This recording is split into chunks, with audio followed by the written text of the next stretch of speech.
আরমবাড়িয়াতে এই প্রথম উদ্বোধন হয়ে গেল শখের ইভেন্ট, আর আমার সঙ্গে আছে শখের ইভেন্টের ওনার।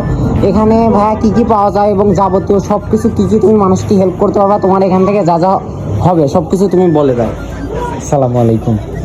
এখানে একটা শখের অনুষ্ঠান, মানুষের অনুষ্ঠানগুলো কিন্তু শখেরই হয়, অবশ্যই তাই সেই কথাটা ভেবে আমি আমার দোকানের নামটা দিয়েছি শখের ইভেন্ট। বা অনেক ভালো একটি নাম, মানে সবার কথা ভেবে তুমি শখ, মানুষের তো শখের শেষ নাই, শখের এজন্য কাজ। নামটা দিছো শখের ইভেন্ট।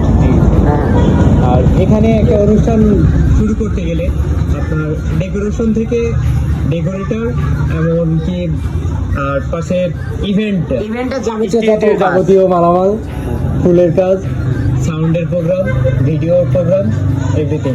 মানে মোটামুটি কারো যদি বিয়ের প্রোগ্রাম হয় তোমার কাছে আসলে তুমি এ টু জেড সবকিছু দিয়ে তাকে লাইটিং প্রথম শুরুই হয় লাইটিং থেকে। লাইটিং। হ্যাঁ, আলোকসজ্জা না হলে কিন্তু একটা অনুষ্ঠানের পরিপূর্ণতা আসেই না। না না, তো একটা অনুষ্ঠানের যাবতীয় এক জায়গা থেকে সবকিছু পাবে, এমন একটা পরিচালনা করতে যাচ্ছি পরিচালনা আমরা। করার জন্য তোমার এই শখের ইভেন্টটা তুমি আরমবাড়িয়াতে শুরু করছো রিসেন্টলি। জি, আজকেই সেটার উদ্বোধন। আজকেই সেটা উদ্বোধন করতে যাচ্ছি। আর যে কোনো প্রোগ্রাম কেউ করলে অবশ্যই আগে যোগাযোগ করবেন, আমরা সাধ্য অনুযায়ী আমরা চেষ্টা করব। আর ডিসকাউন্ট তো থাকছে। অবশ্যই থাকবে।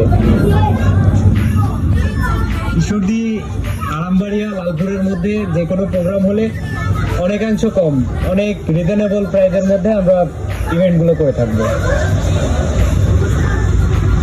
তুমি তাহলে এখানকার ফুলফিল লোকেশনটা বলে দাও। আমার লোকেশন হলো আরামবাড়িয়া বাজার থেকে লালপুর রোড, লালপুরের দিকে যেতেই বাজারের শেষ মাথা। মানে আরমবাড়িয়া লালপুর হাইওয়ের পাশে হাতের ডান সাইডে তোমার শখের ইভেন্ট অবস্থিত। ঠিক আছে, আশা করি সবাই আসবেন, আমার দোকানটা ভিজিট করে যাবেন। এটা এই বলেই আমার বক্তব্য শেষ করছি। ঠিক আছে, ধন্যবাদ।